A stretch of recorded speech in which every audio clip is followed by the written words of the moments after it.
Her mother's last words were more than a memory. They were a warning. Her path filled with loss, betrayal, and a choice that could either save or destroy her village. Hit the subscribe button to subscribe to African Folktales Gathering. In the green valleys of Ghana's western lands, where cocoa trees spread their shade and the morning air smelled of wet earth, stood the lively town of Asankrangwa. The people of this town worked with their hands and lived close to the land, and carried the wisdom of their ancestors in every song and every proverb. In this town lived a 17-year-old girl named Kissy. Her eyes were bright, her smile warm, and her steps carried the quiet grace of someone raised with respect. Every morning, she greeted her elders with a soft bow and words of blessing. Her gentle nature made people say she carried the spirit of unity in her heart. Kisi lived with her parents in a small but colourful home. Her mother, Nana Ama, was known across the region for her skill in weaving kente cloth. Her hands moved like flowing water as she created patterns that told stories. Her father, Nana Kofi, was both a cocoa farmer and a respected elder on the town council. He believed deeply in honour and tradition, and he expected the same from his household. Kaisi's days were filled with work and learning. She often sat beside her mother, watching the shuttle of thread move back and forth, listening. As Nana Ama explained the meanings of the cloth's bright colours, she also spent time in the cocoa fields with her father, learning how to tend the trees, how to read the weather, and how to thank the land for its gifts. The townsfolk admired her, saying she lived by the wisdom of the old proverb, "It is not wrong to return for what you have forgotten." Festivals brought Kaisi the most joy during the annual Odwira, when drums echoed through the town and dancers filled the square. Kisi joined in, her laughter ringing like bells. Dressed in her mother's finest kente, she danced with light feet. Every move, honouring the ancestors who had walked before her. Children gathered around her, clapping, and even the elders nodded in approval. But joy does not always last.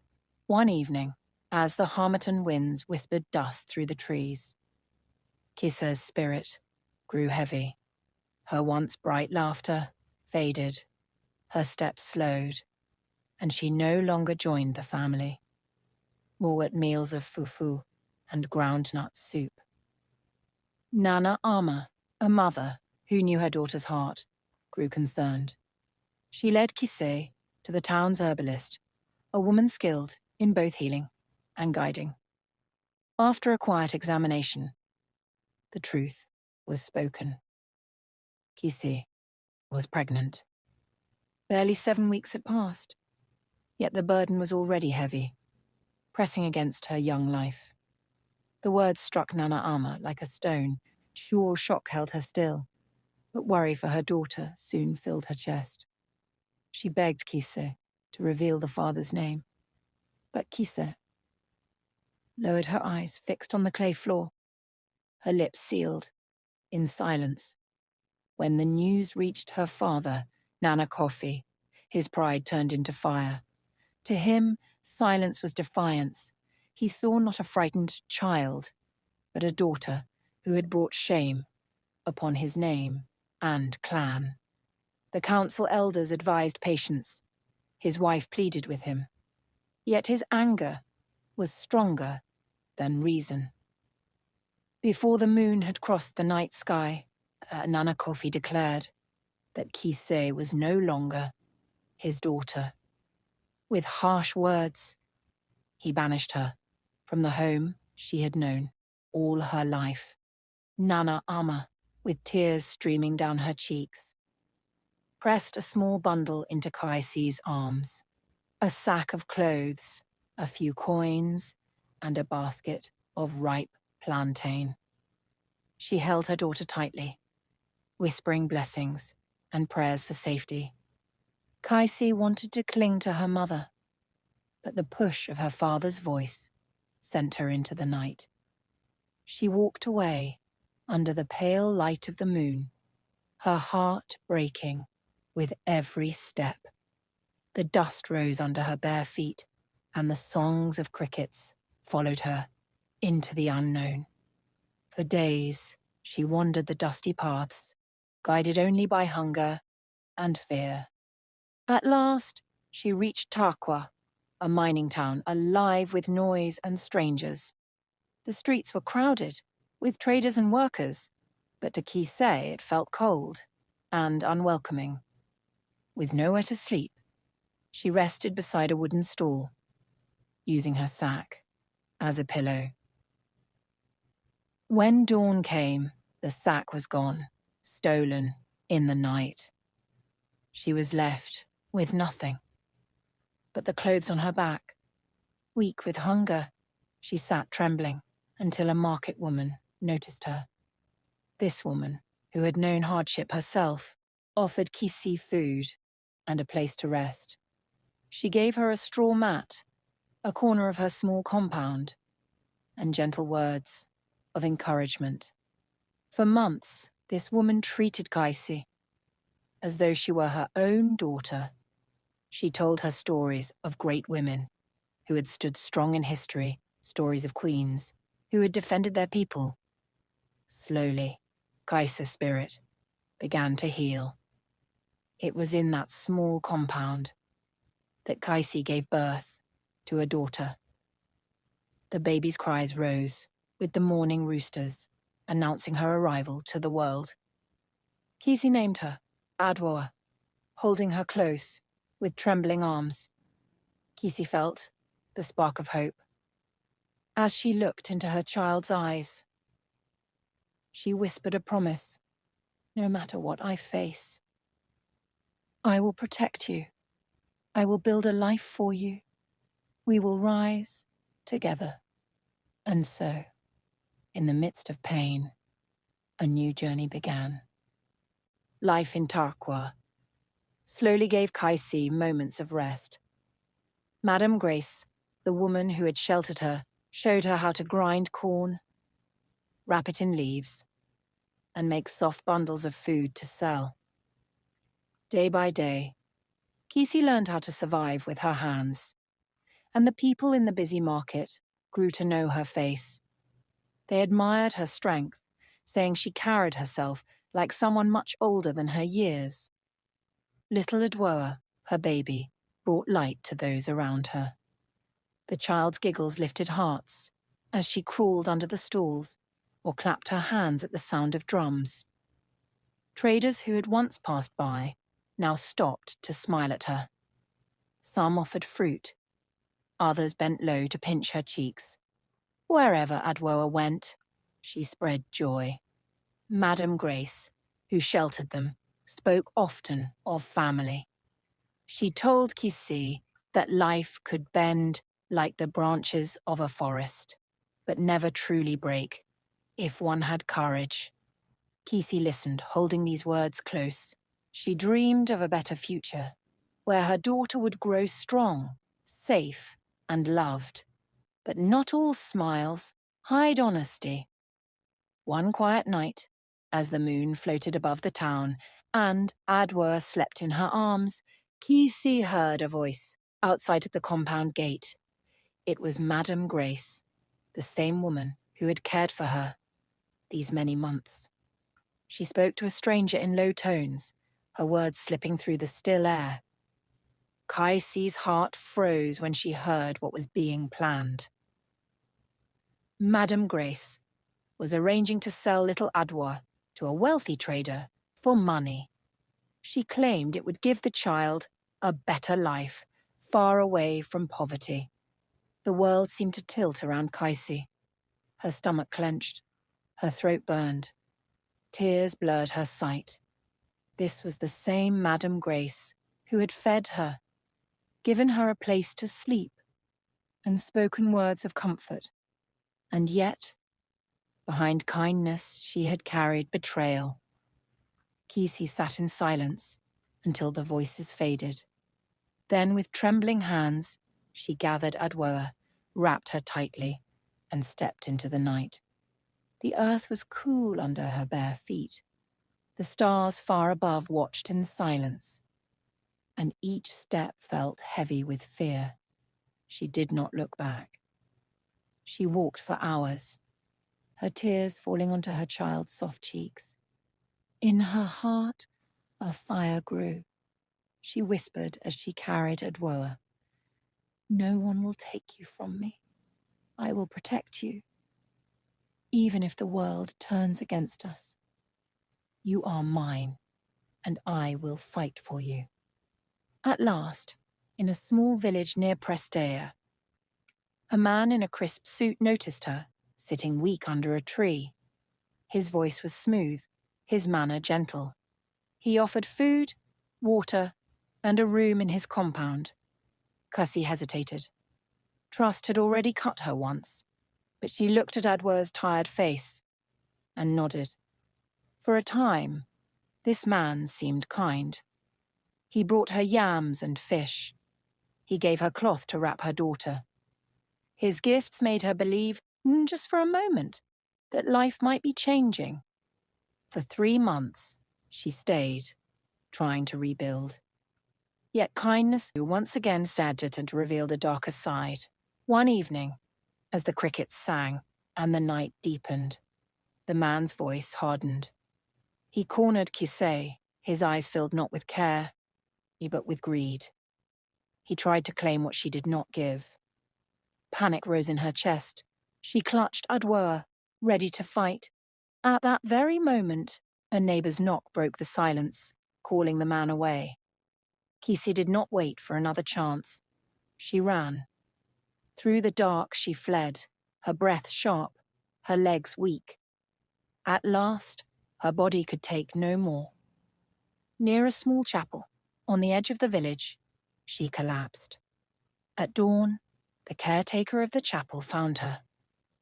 A woman of faith who carried the strength of prayer in her voice. She lifted Kisi from the dust, gave her food, and wrapped Adwoa in a clean cloth.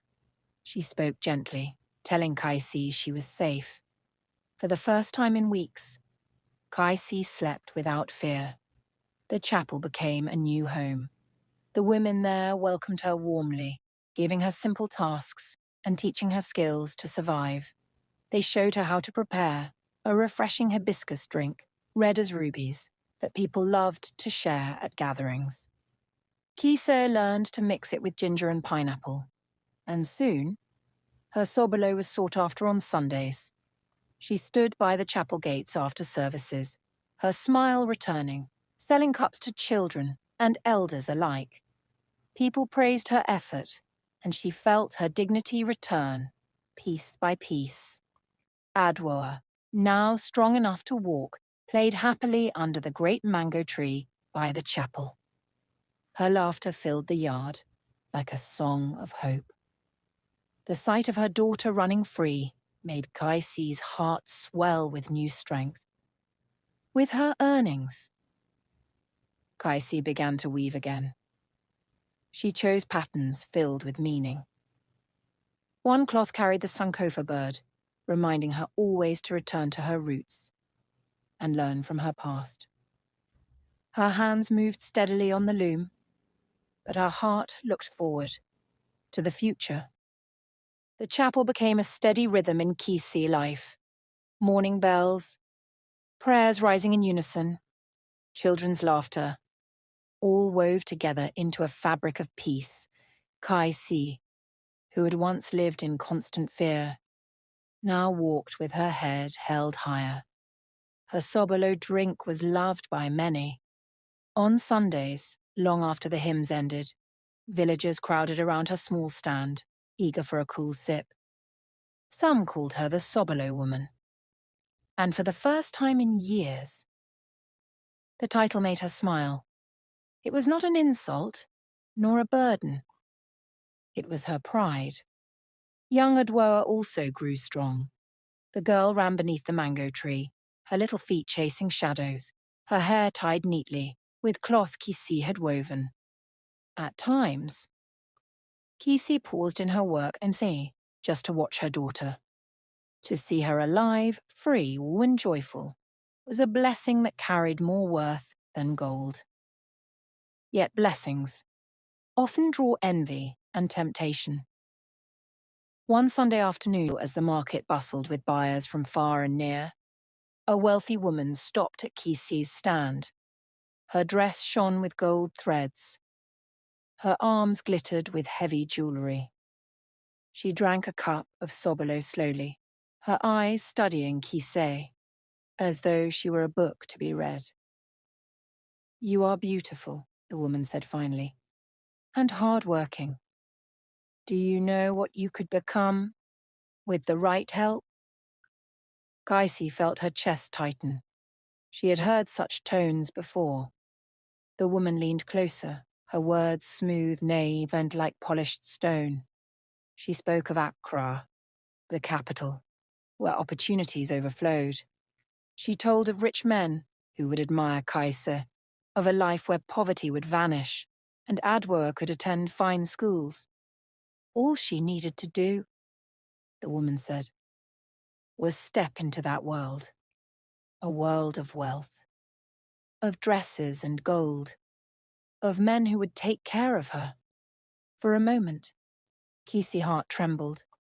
She remembered nights of hunger, days when Adwoa cried for food she could not provide. Was this not the answer? A chance for comfort, for security? But then, another voice rose within her, the memory of betrayal. She remembered Madame Grace, who had once plotted to sell her child.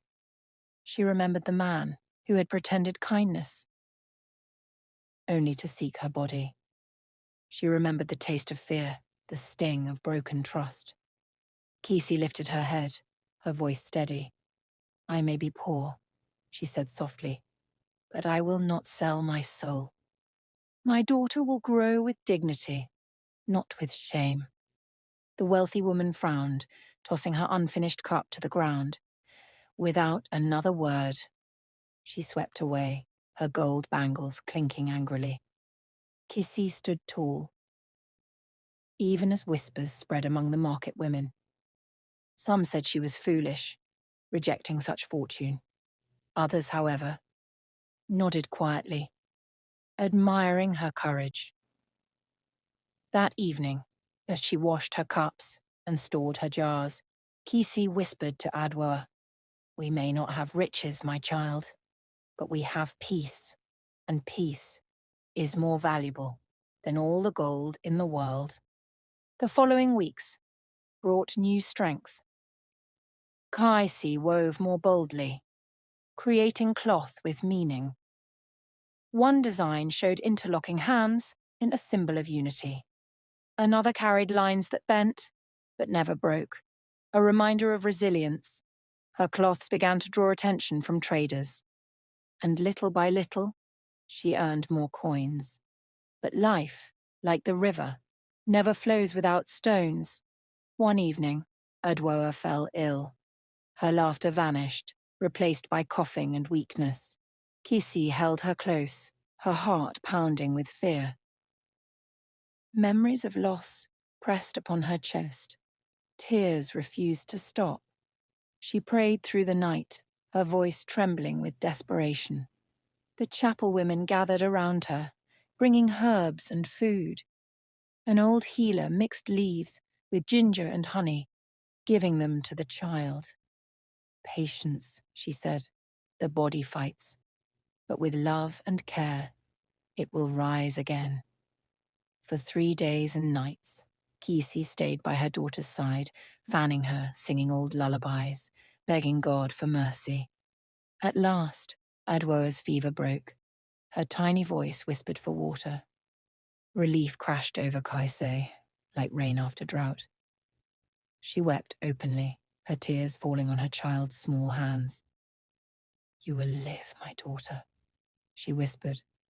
"You will grow strong. I will not lose you. The scare hardened her resolve. Kisei began saving every coin carefully, determined to build a future where illness or hunger would not threaten their survival. She no longer sought only survival.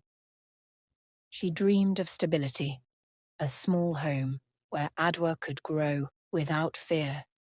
It was during this season that Kaisi met Mame Joy, a respected elder who lived near the chapel.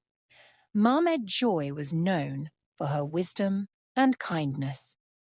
She often sat beneath the mango tree, teaching children proverbs and stories. Her voice was calm, her eyes sharp with knowledge. One afternoon, Mama Joy called Kisser to sit with her. "My daughter," she said gently, "I have watched you. You are like the loom you work with, threads pulled, stretched, but never broken. Do you know why?" Kessie shook her head, humbled by the elder's words. "Because your heart is anchored in love," Mame Joy continued. "And love, when guided by wisdom, becomes strength. Hold fast to it, and no temptation will sweep you away." Kisi bowed her head, tears welling. "Sometimes I feel weak," she confessed. "Sometimes I wonder if I can carry all this weight." The old woman placed a wrinkled hand on her shoulder. "Even a tree feels the weight of the storm," she said softly. "But when its roots are deep, it will not fall. You too must root yourself, not in fear, not in riches, but in truth." Those words sank deep into Kaisi's soul. From that day, she carried them with her, repeating them whenever doubt crept in. Life in the village still tested her. Traders tried to cheat her. Some men offered false promises. Hunger sometimes returned when sales were poor. Yet through it all, Kisi remembered Mame Joy's words, and she stood firm. The days stretched into months, and slowly Kisi began to be seen. Not just as a struggling mother, but as a woman of strength. Children gathered near her stall to hear her laugh. Women praised her courage. Even men who once mocked her now greeted her with respect. Though the road ahead was still long, Kisi knew one thing with certainty. She was no longer merely surviving. She was becoming a voice, a symbol, a light for others who once felt powerless. The weight of temptation had tested her, and she had stood her ground. Kisi life began to take a new shape.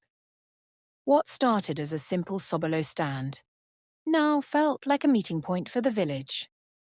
People came not just for the drink, but for the warmth she carried, the steady smile that seemed to whisper, "You are safe here." One Saturday, as she set up her jars beneath the chapel tree, a group of traders from the nearby town stopped by. They tasted her Sobolo, smacked their lips, and exchanged glances. "This is different," one said softly. "It is fresh. It has heart in it." Another leaned forward. "Can you make enough for the town market? People would pay good money for this." Kissie's heart raced. She had never thought beyond her village. The idea of her Sobolo reaching the wider world filled her with both excitement and fear. Could she handle such demand? Could she trust that the world outside would not swallow her whole? That night, she lay awake, listening to the quiet breathing of Adwoa beside her. Opportunity had knocked before, often wrapped in shadows of betrayal. But this time, it felt different. It came with the whisper of growth, not danger. The next day, Kisi spoke to Mama Joy, the wise elder who had become her silent guide. "Mother," she said softly, "I fear the weight of this. What if I fail?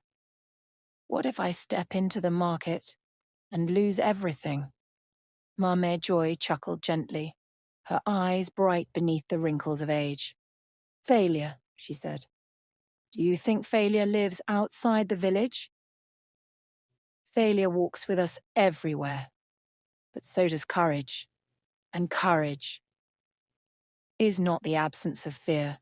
It is the strength to step forward, even while afraid. Her words settled in Kaisi's chest, like a stone sinking into calm water. So she began preparing. She rose before dawn, grinding, stirring, pouring, her hands aching, yet steady. Adwoa helped too, proudly carrying small cups to neighbours, practicing the confidence her mother taught her. When the traders returned weeks later, Kisi was ready. She sent with them jars filled with her sobolo, sealed tightly with care. Days later, the traders returned, their faces wide with smiles. It's sold out, one said. People are asking for more. Word spread quickly. Soon, her sobolo was spoken of not just in her village, but in towns she had never visited. The little girl who once lived in the shadow of fear was now becoming known as a woman who brought sweetness and strength in a single drink. But success brought new challenges. Some women whispered jealousy, accusing her of pride. A few men muttered that she was forgetting her place. One evening, her sobolo jars were knocked over, spilling their contents into the dirt. Kasi stood before the mess, her hands trembling. For a moment, the old fear crept back, whispering that she was a fool, forever dreaming beyond survival. But then, she remembered Mame Joy's words. Courage is not the absence of fear. She cleaned the ground, wiped her tears, and the very next day, she brewed again, this time stronger, sweeter, this time with more love than before. The villagers watched. Some who once doubted her began to admire her persistence, and slowly, the whispers of doubt turned into murmurs of respect. It was during this season of growth that Kasi decided to give back. She began teaching other women how to brew sobolo, how to weave cloth, how to turn small skills into survival. She gathered them beneath the mango tree, showing them with patient hands and gentle words. Do not wait for the world to rescue you, she told them. Rescue yourselves. Start with what you have, even if it is small. The smallest seed grows into the tallest tree. The women listened. They tried. And for the first time, hope stirred in places where despair had long been planted. Adwoa, now older, watched her mother with wide eyes. She no longer saw just a caretaker, but a leader. A woman who had transformed pain into power. One evening, as the sun painted the sky with orange and gold, Adwoa leaned against her mother's arm. Ma, she said softly, will I be like you one day? Kisi smiled, her heart swelling. No, my daughter, she whispered. You will be greater. You will climb where I have stopped. That is the gift of every generation. That night, Kisi sat by the fire staring into the flames. She thought of her past, the betrayals, the temptations, the fear, and she thought of her present, the respect, the growth, the women who now looked to her as a guide. She realized something profound. Her story was no longer just her own. It had become a seed, planted in the hearts of many, a seed that promised harvests, yet unseen. The poor, abandoned woman had become a light in her community. And though challenges still waited ahead, Kisi now knew this truth. A woman rooted in love and courage could not only survive, she could transform the world around her. And the seasons turned again and again. What began as a small Sobolo stand had grown into something larger than Kisi had ever imagined. Her name had spread beyond her village, beyond the neighboring towns, carried on the tongues of traders and travelers, who spoke of the woman who brewed sweetness out of struggle. But Kisi pride was not in her fame. It was in what she saw unfolding around her. Women who once hid in shame were now gathering together, weaving, cooking, trading, lifting one another. Kisi, she still rose before dawn, grinding hibiscus, boiling water, and weaving cloth when her hands were free. She still greeted neighbors with warmth, still laughed with children, still sat with elders to listen to their wisdom. Greatness had not made her distant. If anything, it had brought her closer to her people. One day, an unexpected visitor came to the village. A man from the city, dressed neatly, with the air of someone who worked with government officials. He had heard of Kisi's work and had come to see it for himself. He watched as she showed a group of women how to measure hibiscus leaves, how to balance fire and water to bring out the deepest flavor. He listened as she encouraged them to begin with what they had, not waiting for miracles. When the lesson ended, he approached her with respect. "Madam," he said softly, "your work here is remarkable. Would you allow us to share your story with others, to inspire women in other villages, even in the cities?" Kisi was silent. She remembered her story was filled with scars, with pain she still carried, but she also knew that scars could speak, they could warn, they could guide, and they could heal. With a slow nod, she agreed. In time, her story was told in schools, in gatherings, even in places she had never seen. She became a quiet symbol of courage, not because she had wealth, but because she had resilience, kindness, and a heart that refused to break. Yet even as she became known, Kisi never forgot the truth. She was once a woman left behind, a woman who nearly lost everything, a woman who had to choose between giving up and standing up. And she chose to stand. As the years passed, Adwoa grew into a young woman, graceful and strong. She had learned from her mother not only the skill of Sobolo making, but the deeper lessons of life, resilience, dignity, and the courage to dream. One evening, Adwoa sat with her mother under the same mango tree where Kise's journey had begun. The sky was painted with shades of red and gold, and the wind carried the distant sounds of children playing. "Ma," Adwoa said softly, "when I was small, I only saw your hands, always working, always tired. Now that I am older, I see your strength. You gave me more than food, more than drink. You gave me hope." Kasi felt tears rise to her eyes.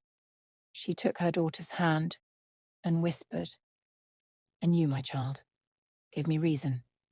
You were the seed I watered with my tears. And now you have grown into a tree." The village honored Kise in small ways. Women began calling her Mother of Sobolo. Elders spoke of her wisdom to the youth. And though she never sought titles, she accepted their love with gratitude, knowing that her true reward was not in names, but in lives changed. Her strength was now woven into the fabric of her people. As her hair turned silver, she spent more time teaching than selling. She told stories beneath the mango tree, guiding young women and men alike, with her calm, steady voice. "Do not despise small beginnings," she often said. "A river begins with a single drop. What matters is not where you start, but how you choose to rise." Kise would sometimes sit quietly, watching her daughter, pride glowing in her chest. She knew her time was gently moving toward its close, but she was at peace. For what greater legacy could a mother leave than a daughter who carried her light further than she ever could? One quiet evening, as the sun sank behind the hills, Kisi sat alone beneath the mango tree. She closed her eyes and listened to the laughter of children, to the songs of women working, to the hum of life all around her. And in that moment, she knew the truth. She was no longer just a woman who had once been abandoned, nor merely a Sobolo seller. She was a root, planted deep in the soil of her community, a root that had given rise to countless branches. Her story would live on, in every cup of Sobolo brewed with care, in every young girl who dared to dream, in every woman who found strength within herself. Kisi's life had begun in shadows, but she had become a lantern for others. Though one day her voice would fade, but her light would never die. Please subscribe so you never miss the next story that lights the night like moonlight.